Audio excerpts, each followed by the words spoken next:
Jess. You can call me Jessica or Jess, however you want. I prefer Jess, but whatever. I'll go by Lindsay too if someone wants to call me. That actually used to be my nickname in high school, strangely. Um, but we're as all of us, we're always evolving as humans, and we can be involved in our awareness or our evolvement.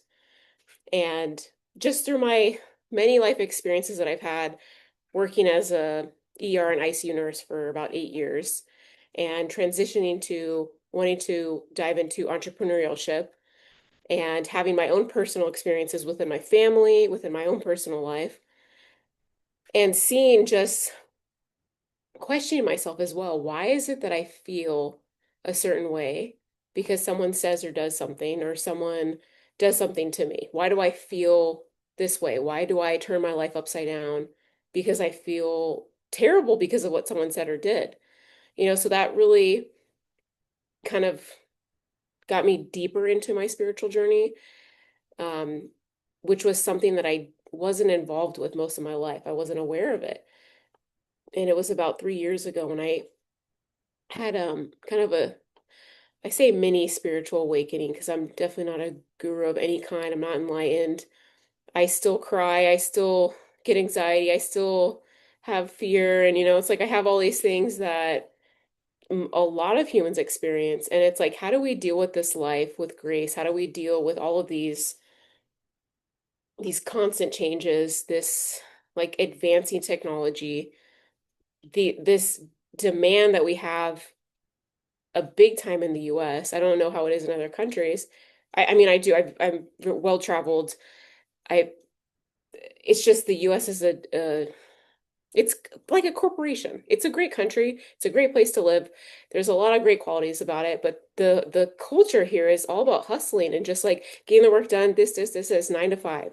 And that stuff doesn't really work for most humans. That's not what our human spirit is really made for, or really knows how to do the best all of the time, you know?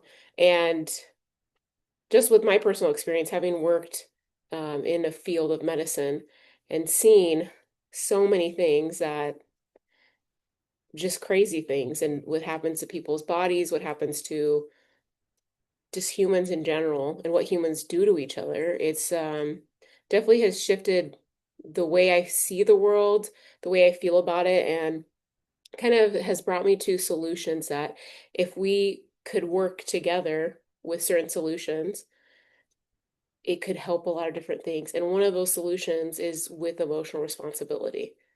And emotional responsibility, or and emotional intelligence, is taking responsibility for one's emotions instead of saying that someone or something made someone feel a way.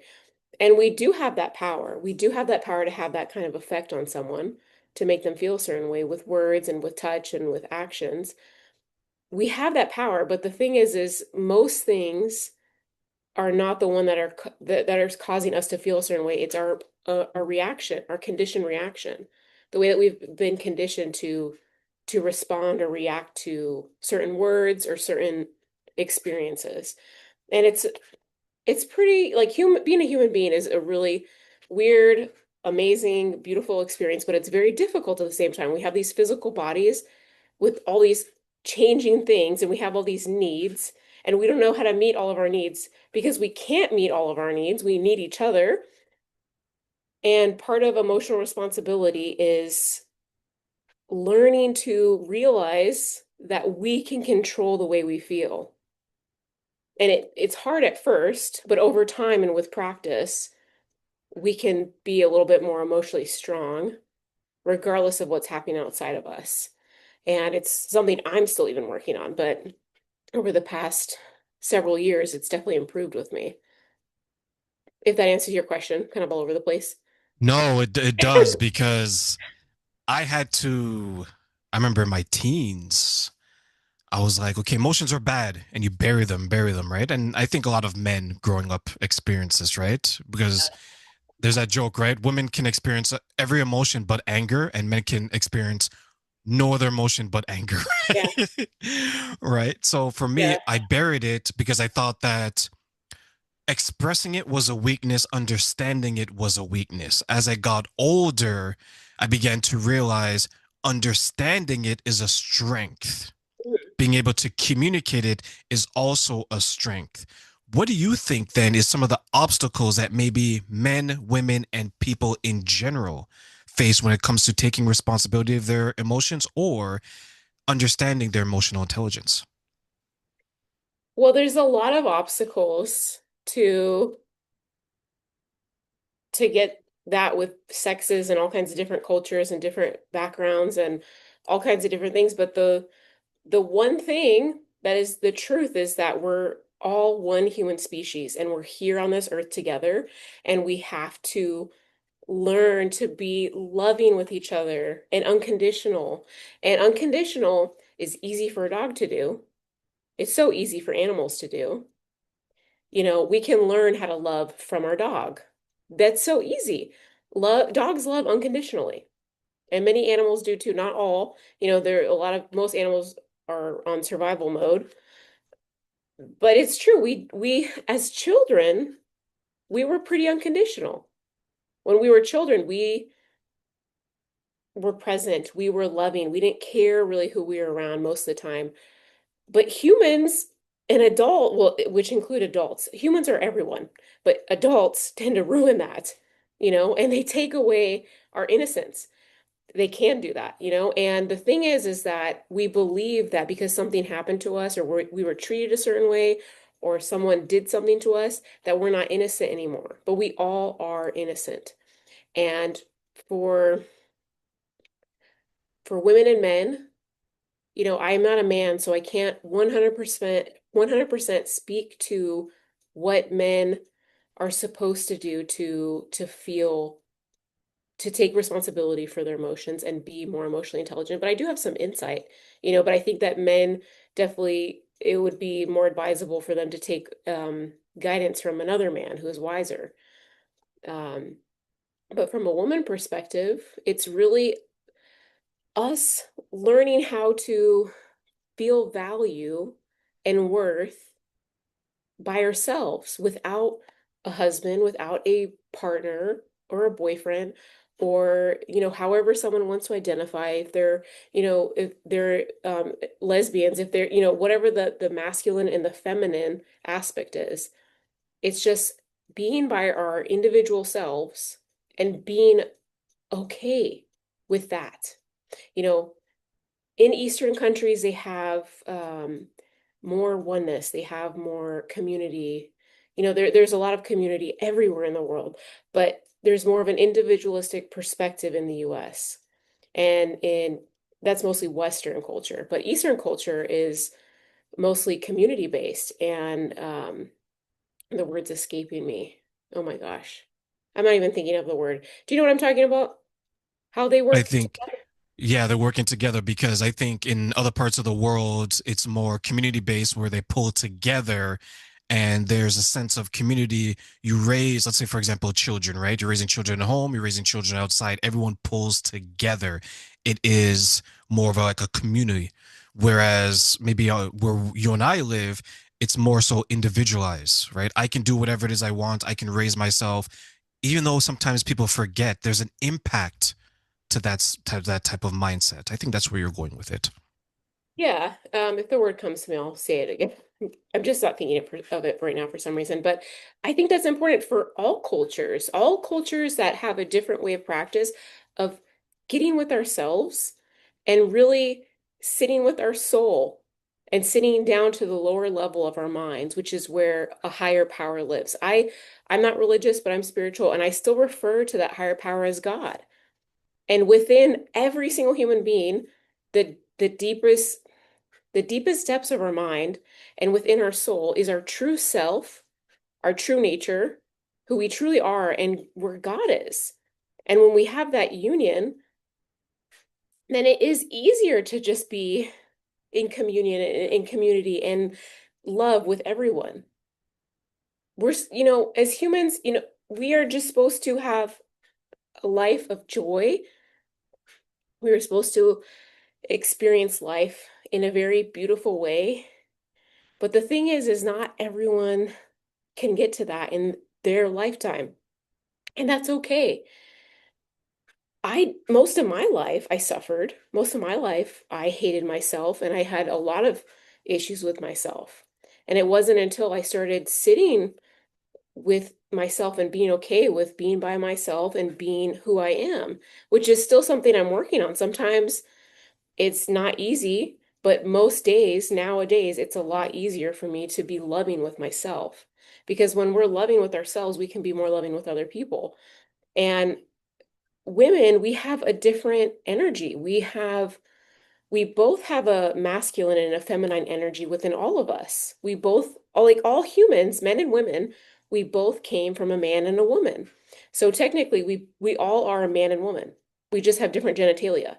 And we do have slightly different hormonal fluctuations, or not fluctuations, but hormones. Every man has progesterone and estrogen, and every woman has testosterone. But the difference is that the amount, women have more progesterone and estrogen. Men have a lot more testosterone. There's, that can fluctuate between, certain people because of some kind of imbalance, some kind of, brain chemistry or some kind of something, you know. We're not all 100% exact, but we do have different needs and we do have different energies. And when we can learn to tap into, alongside connecting with our soul and with a higher power, if we can learn to tap into both of our feminine and masculine energies, then that could make things a little bit easier for us on this earth. And also being as unconditional as possible is, as I was talking a little bit ago about how dogs are unconditional. It's like we have to be kind of conditional with humans because not all humans truly know themselves. A lot of people don't know who they are, and so they violate other people, they disrespect other people, they call people's names, whatever it is. We have war, we have all of these terrible things in this world that are completely unnecessary, and it's all because of this illusional belief that this is how we're supposed to get what we want. And there has to be some kind of power game of whatever. It's complicated. It's a complex thing. But a lot of people are really insecure, and that's okay because I fit into that too sometimes. You know, that's something that I work on every single day, but it's gotten so much better for me over time. And I don't know, I think just like part of emotional responsibility, again, is those things I said, connecting with our soul, connecting with God, connecting with our energy, and trying to be as unconditional as possible, letting ourselves off the hook, letting other people off the hook. Of course, be authentic and stick up for yourself when necessary, but there's just so much drama and these all these psychological games that we play. And I'm not saying that I'm perfect with this either because I have my own psychology. We all have psychology, but over time, I've just gotten better and have, you know, let myself off the hook a lot more than what I used to, if that makes sense, and let other people off the hook more.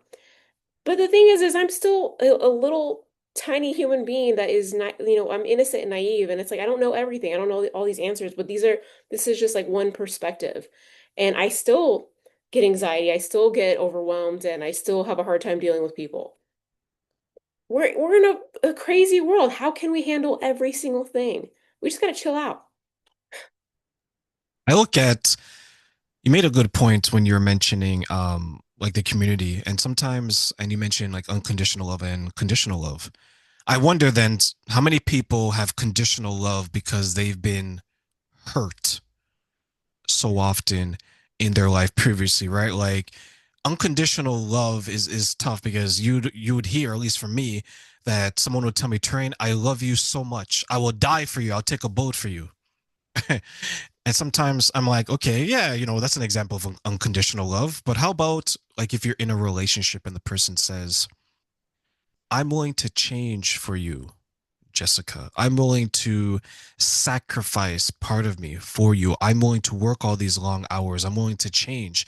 To me, that's a form of unconditional love because for someone to want to be better, not only Mhm. for themselves, but for someone else, I can see that being, at least to me, more valuable than someone saying that I will die for you, because how many people are actually going to jump in front of that gun and take the bullet?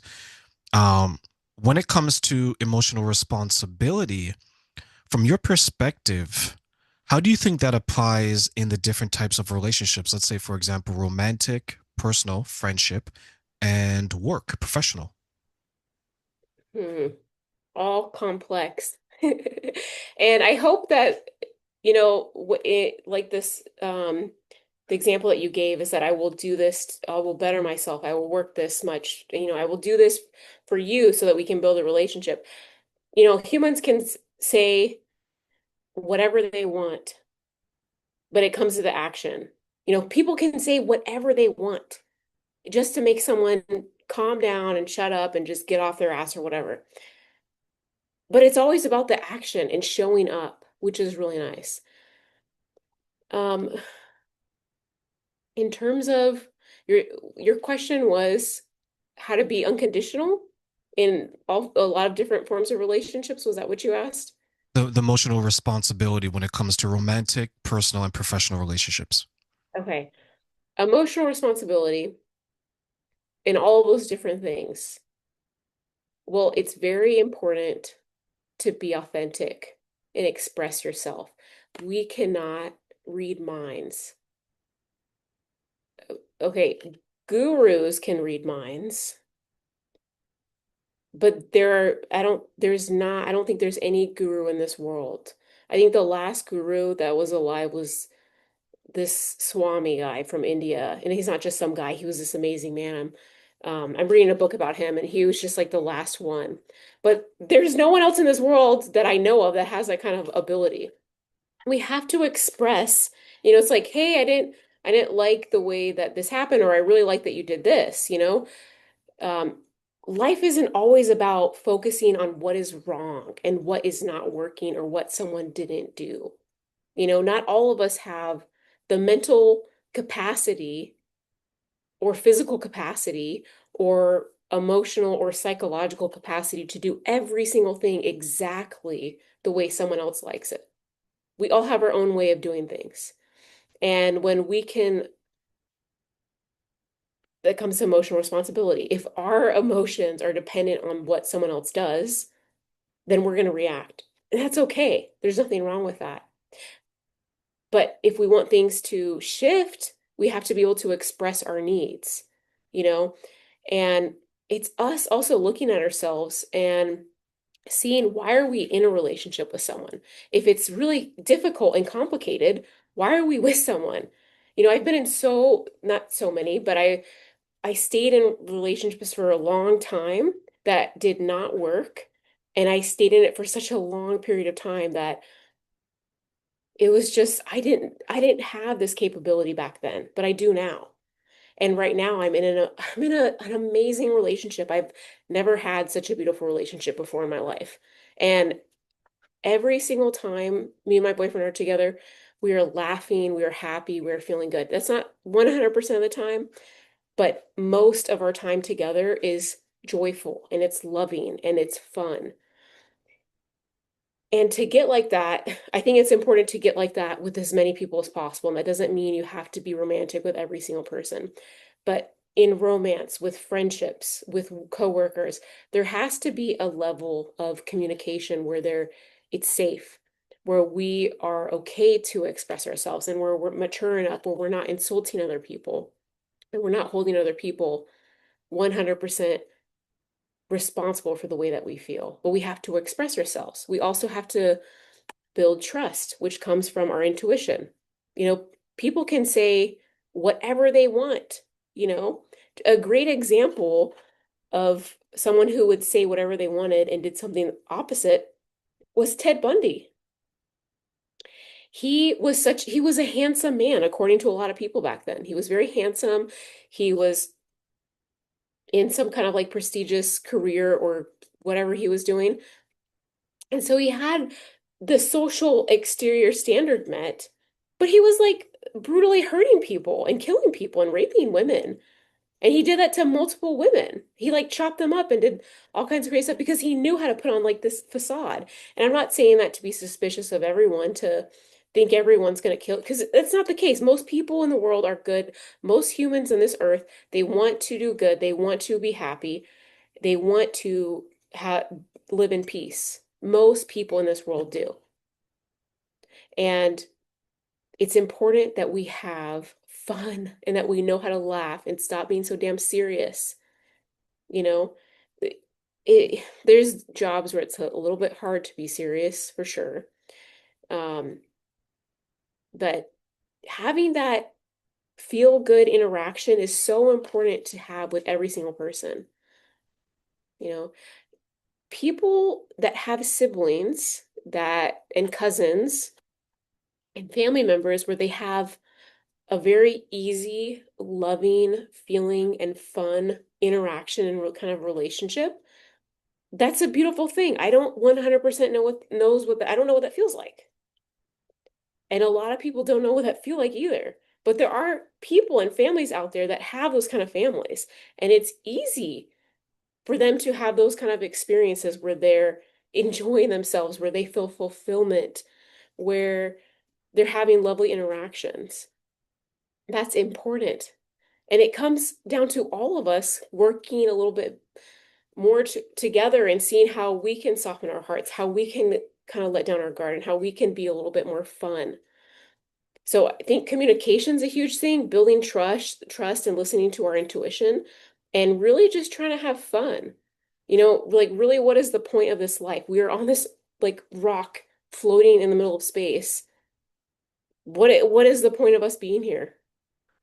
Our point is to love. Our point is to enjoy life. Our point is to express ourselves creatively and accept difference.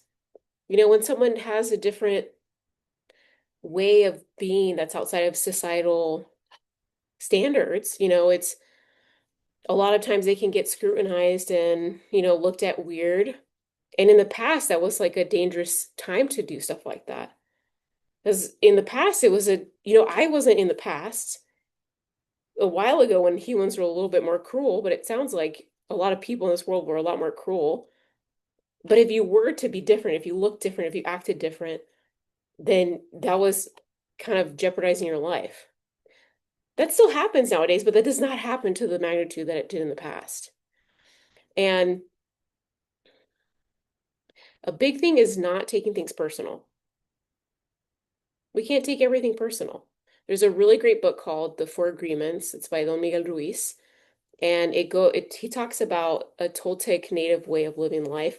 And this was a native group of people that lived a while ago, and they lived in peace and harmony.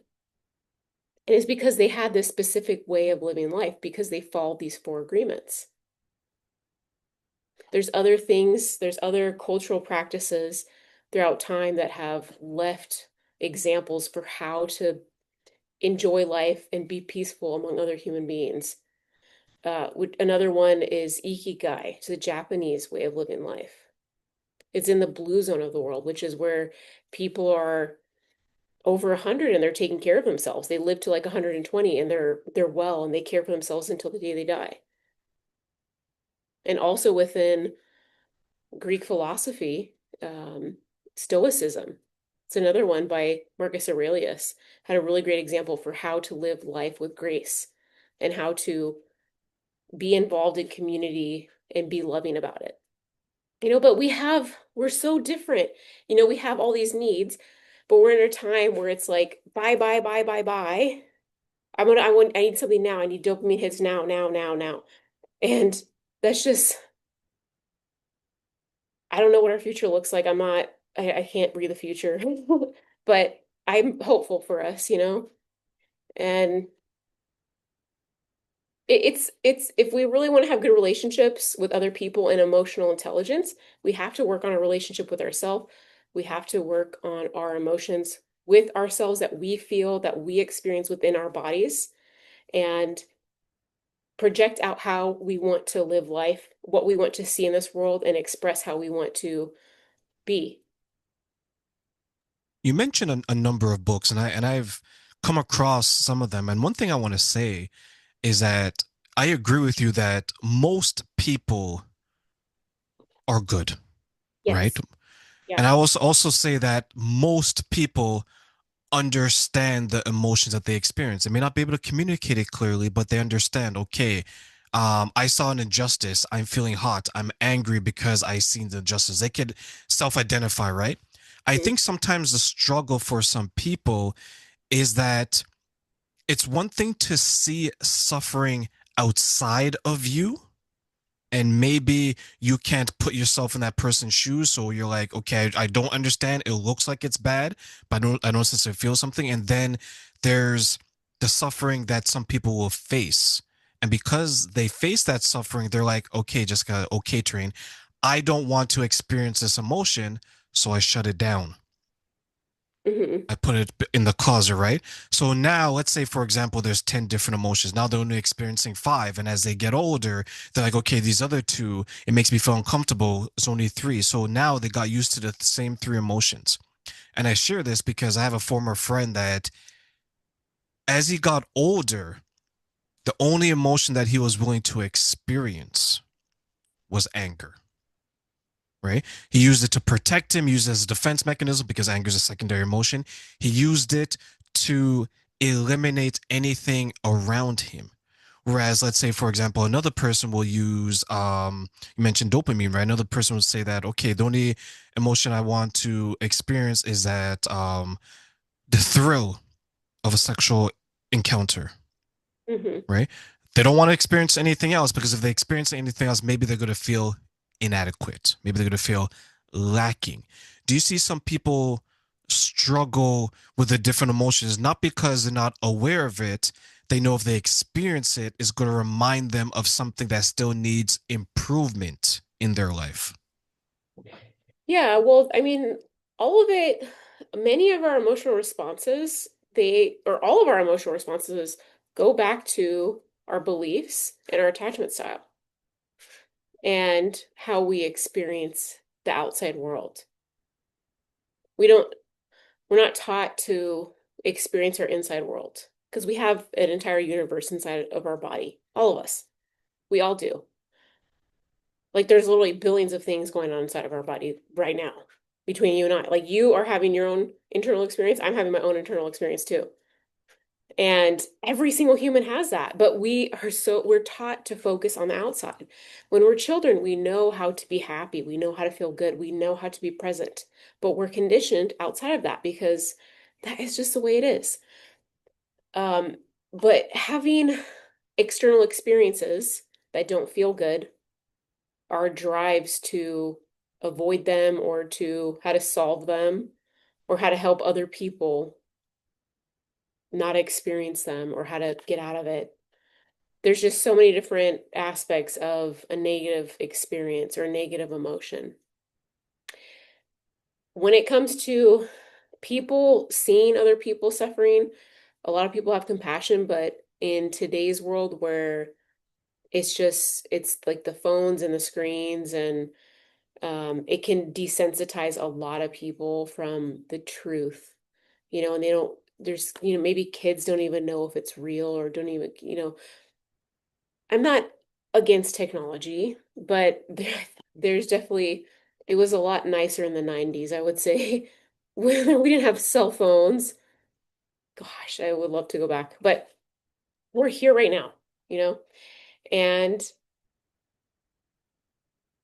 it's, we don't understand things until we experience it.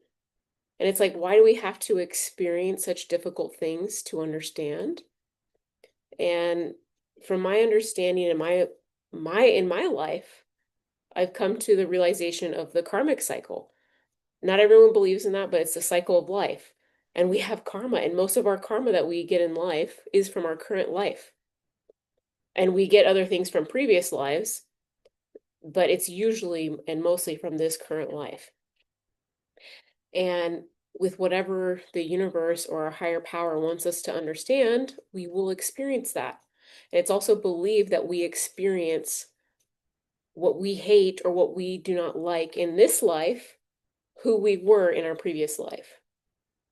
So say someone gets raped. It is believed, this is not a fact, but this is a belief within Buddhism, I believe, and it could be something else as well. But is believed that in the previous life, if you experience that in the previous life, that's what you did to people. That's what you did to women, or you did to someone.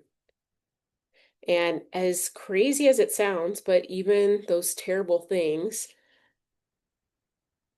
how do we get relief from something that intense or something that crazy?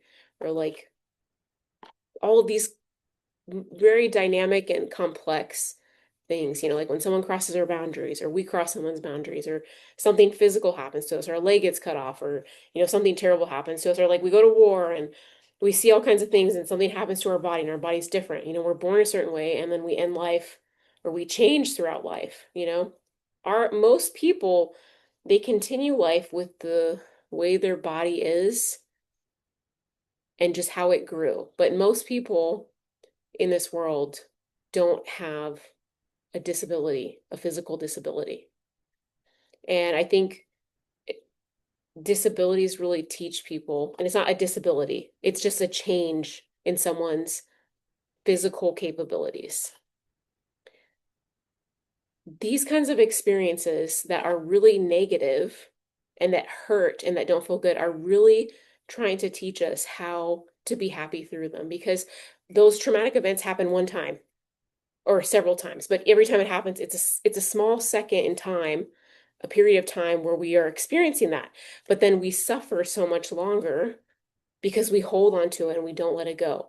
And I'm not saying this with as if I have fully done this 100% for every single trauma I've experienced in my life. There's things that I still haven't let go, that I'm still holding on to. And I'm in the practice of learning how to let go and surrender to what has happened to me in my past and what I still experience. But through all of those things, those are all like every single thing is always trying to teach us how to be present, how to find joy through anything, because you can laugh at anything. You can find joy through anything. And through all of that, it all comes down to being with God or being with a higher power, however someone wants to identify it. But life is all about God, and we suffer because we are not focused on that. I think you've raised some good points, and it takes me back to when you mentioned karma, like my earliest studies where I was reading about that, and then you have like the Akashic records, right? You have your past, current, Mhm. and future events in this library, for every soul, every person. Yeah. And I remember reading about that and looking into it, and then they would say the theory like, you ever had young children around you where they start talking about things that they didn't experience in this life, but they're communicating things that happened to them. And a lot of people believe that is because they're speaking about things from a previous life, right? Or sometimes as you grow into the adult that you are, you may be watching a movie and there's a scene you get really emotional. You can't explain it. Is because previously you witness that event and it's bringing up those memories. So it's always interesting for us to understand what has happened to us, understand what is happening to us, so we can be better prepared that if it were to happen in the future, we can maybe understand why. Maybe we can safeguard against it. And then, Jessica, for you, when you've shared that, like you share that you've gone through something, I've gone through something, so many people have gone through something. What do you think then is the difficulty that people face when it comes to moving forward, maybe for some of the trauma that they've experienced? Mhm. Well, everyone's trauma is different. There's different levels of it. I think that maybe someone who experienced being kidnapped and violated and then released, or having something, being kidnapped and sold into the sex slave trade in comparison to someone's boyfriend cheating on them, I feel like that's different, but we all experience pain differently. And that pain could be as severe for someone who experienced something that's not that grave per se, um, in comparison to something more extreme. It's all about our perspective, and it's very complicated with humans, because we all have our own psychology, and we're just like, oh, I would not want to even deal with that. It's just like we miss so much out on life because of our need to be right, our need to have people behave the way we want them to, and people to act the way we want them to. And then we just lose ourselves because people act differently or people do something differently.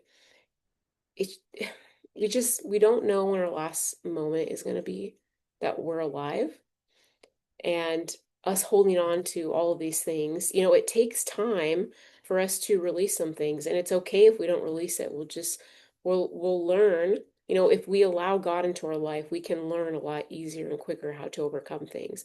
But it's different for every single person and what their level of awareness is. Because every single thing, like I said, is not personal. What people do to us and what people say to us or about us is not personal. It's difficult, it's challenging, but it's not about us. And when we're honed in on our own energy with who we truly are, if we truly knew who we truly were individually and collectively, that was what I was thinking. Individualistic and collective cultures. And we're in, finally that word came to me. If we all individually, regardless of the region of the world we're in Eastern and Western cultures, if we all individually knew ourselves and what we stood for and not what we stand for, but who we are and what the truth is about life, it doesn't matter. It would not matter what someone does or says to us. We would know the truth. And there are definite things that are hard to get to to overcome. We have physical sensations in our body and with memories and thoughts and being reminded of certain things and getting triggered, those kind of things can be re-experienced. It's a complicated thing. Um, I think that would have to be like that one question could be done in an entire book, not even one podcast episode. Or yeah, episode of podcast, episode of a podcast. I'm like, am I speaking English? I don't know. So let me ask you then, that truth that you described, is that difficult or maybe scary for people to come to terms with and accept? Yeah, of course. Everyone has their own perspective, their own experiences in life, their own understanding of life. Everyone has their own beliefs, but when it comes to healing and connection with our emotions and taking responsibility for emotions and gaining emotional intelligence, it comes down to deciding who is our master. Is it someone or something else? Or is it me? Or is it you? Are you your own king? Am I my own queen? Are we our own dominator? Are we, and those may not be the best words, it's like I don't like saying dictator or dominator, but those are like some of like the best examples because when someone else has that influence on us, they pretty much are our dictator. They're deciding without our consent how we feel, and we're giving them that power. And this is, it's hard to, back to your statement earlier about people witnessing people suffering. There's a lot of people in the world who just think it's not really real, that there's just so many people in this world that are depersonalized because of technology. But there's a lot of people in this world who have compassion that would feel terrible for that person. You know, I lost my train of thought. No, I totally agree with you when it comes to what you shared, right? Even though you lost your train of thought, because it's true. It can be that what do you ultimately want to accomplish, right? If you want, you can hide from the truth, but what does that look like for the kind of life you want to lead? you can embrace the truth, and what does that look like? Or to your point, right, you can say that I accept this truth, I'm going to master it. Now you own it, right? And I think maybe if I look throughout my life and I look at the people who I've helped, I believe that every single person will eventually come face to face with the reality of their truth. And they Hmm. have to make a decision. They're either going to embrace it, they're going to run from it, or they're hide from it. I think everyone goes through that experience. And one thing I'll ask you then is, if someone is struggling in their life to communicate what they're going through, what are maybe some of the ways that they can get better at that? Get better about communicating.